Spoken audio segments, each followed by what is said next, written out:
नमस्कार दोस्तों, book talk Hindi YouTube channel में आपका स्वागत है। अगर आपने पहला भाग ध्यान से सुना है तो अब एक सवाल आपके दिमाग में जरूर होगा कि अगर यह सब दिमाग की प्रक्रिया है तो फिर कुछ लोग इससे बाहर कैसे निकल जाते हैं और कुछ लोग सालों तक इसी हालत में फंसे रहते हैं। इसका जवाब छुपा है दिमाग के अंदर चलने वाले एक बहुत ही गहरे और शक्तिशाली सिस्टम में। यह सिस्टम इतना पुराना है कि यह इंसान के पैदा होने से भी पहले से मौजूद था।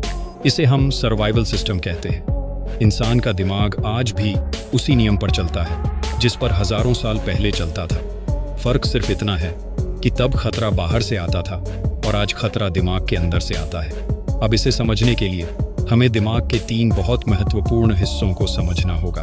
पहला हिस्सा है एमिगडाला, दूसरा हिस्सा है प्रीफ्रंटल कॉर्टेक्स और तीसरा हिस्सा है हिपोकैम्पस।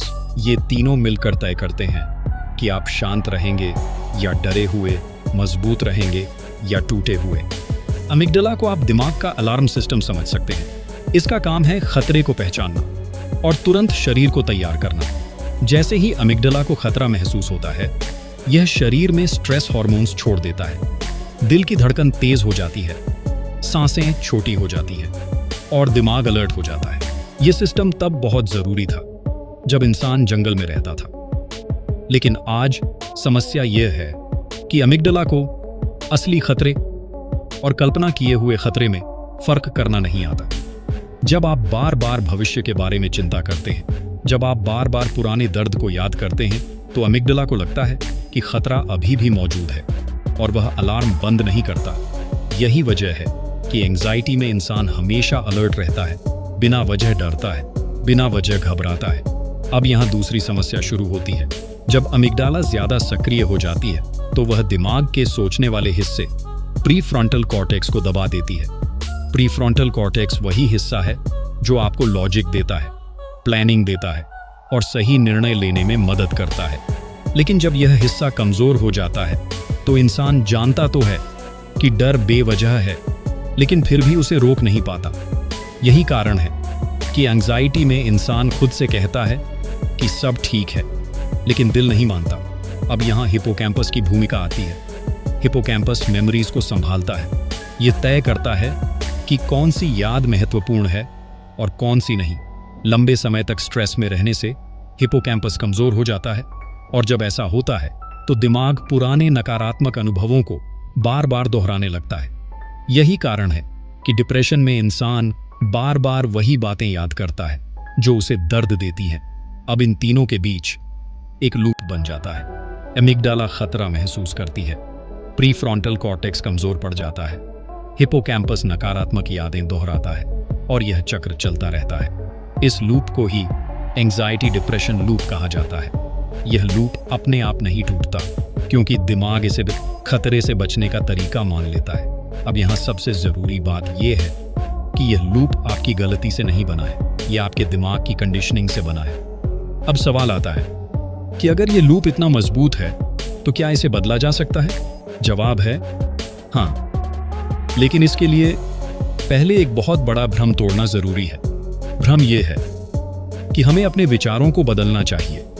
असल में हमें अपने विचारों से रिश्ता बदलना होता है। दिमाग हर दिन हजारों विचार पैदा करता है, लेकिन डिप्रेशन और एंजाइटी में दिमाग उन्हीं विचारों को बार बार दोहराता है जिनमें डर और निराशा होती है। इसका कारण यह नहीं है कि वे विचार सच हैं। इसका कारण यह है कि अमिगडाला उन्हें खतरे से जोड़ चुकी है। जब भी ऐसा विचार आता है, अमिगडाला उसे खतरा मानकर अलार्म बजा देती है और यही लूप फिर शुरू हो जाता है। अब यहीं से ब्रेन साइंस हमें एक बहुत महत्वपूर्ण रास्ता दिखाती है। जब आप किसी विचार को रोकने की कोशिश करते हैं तो वह और मजबूत हो जाता है, लेकिन जब आप उस विचार को ऑब्जर्व करते हैं तो उसका असर कम होने लगता है। न्यूरोसाइंस कहती है कि अवेयरनेस अमिगडाला की एक्टिविटी को धीरे धीरे कम करती है। जैसे ही आप किसी विचार को पहचानते हैं और उसे नाम देते हैं, दिमाग को सिग्नल मिलता है कि खतरा उतना बड़ा नहीं है। इसी वजह से लेबलिंग एक पावरफुल टेक्निक है।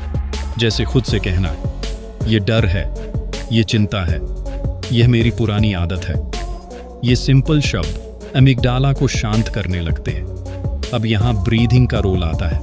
गहरी और धीमी सांस वेगस नर्व को एक्टिवेट करती है। वेगस नर्व दिमाग को बताती है कि शरीर सुरक्षित है, और जैसे जैसे शरीर शांत होता है वैसे वैसे एमिगडाला का अलार्म धीमा होने लगता है। ये कोई मेडिटेशन का दावा नहीं है, ये प्योर बायोलॉजी है। अब धीरे धीरे प्रीफ्रंटल कॉर्टेक्स फिर से सक्रिय होने लगता है, सोच साफ होने लगती है और इंसान को महसूस होता है कि वह पूरी तरह फंसा हुआ नहीं है। लेकिन यह प्रक्रिया एक दिन में नहीं होती, क्योंकि लूप को बनने में समय लगा है, इसलिए उसे टूटने में भी समय लगता है। यही वजह है कि कंसिस्टेंसी सबसे ज़रूरी चीज़ है। अब यहाँ एक बहुत ज़रूरी बात समझनी होगी।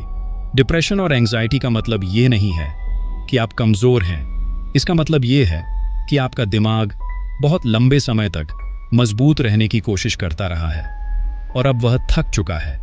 अब इसी पॉइंट पर हम एक बहुत गहरी सच्चाई की ओर बढ़ते हैं। कुछ लोग इस लूप से बाहर निकल जाते हैं क्योंकि वे हालात बदलते हैं, और कुछ लोग इसलिए बाहर निकलते हैं क्योंकि वे हालात को देखने का तरीका बदलते हैं। यही अंतर हमें अगले भाग में ले जाएगा। अगले भाग में हम बात करेंगे माइंड कंट्रोल की, लेकिन फिल्मों वाले कंट्रोल की नहीं, बल्कि उस कंट्रोल की जो विक्टर फ्रैंकल जैसे लोग सबसे अमानवीय हालात में भी इस्तेमाल कर पाए। अगले भाग में हम समझेंगे कि इंसान अपने विचारों से अलग कैसे हो सकता है, प्रतिक्रिया को कैसे चुन सकता है, और धीरे धीरे दिमाग को कैसे रीट्रेन किया जा सकता है। अगर आपने यहाँ तक सुना है तो इसका मतलब है कि आपका दिमाग सीखने के लिए तैयार है, और यही रिकवरी की असली शुरुआत होती है। कहानी अभी खत्म नहीं हुई है, असली बदलाव अब शुरू होने वाला है। अगले भाग में आप जानेंगे माइंड कंट्रोल का असली मतलब क्या है, थॉट्स को ऑब्जर्व करना कैसे सीखा जाता है, और विक्टर फ्रैंकल जैसे लोग सब कुछ खोकर भी मानसिक रूप से मजबूत कैसे रहे। पार्ट 3 सिर्फ समझ नहीं देगा, पार्ट 3 आपको डायरेक्शन देगा। अगले वीडियो के लिए चैनल को सब्सक्राइब और इस वीडियो को लाइक ज़रूर करें। तो मिलते हैं अगले वीडियो में।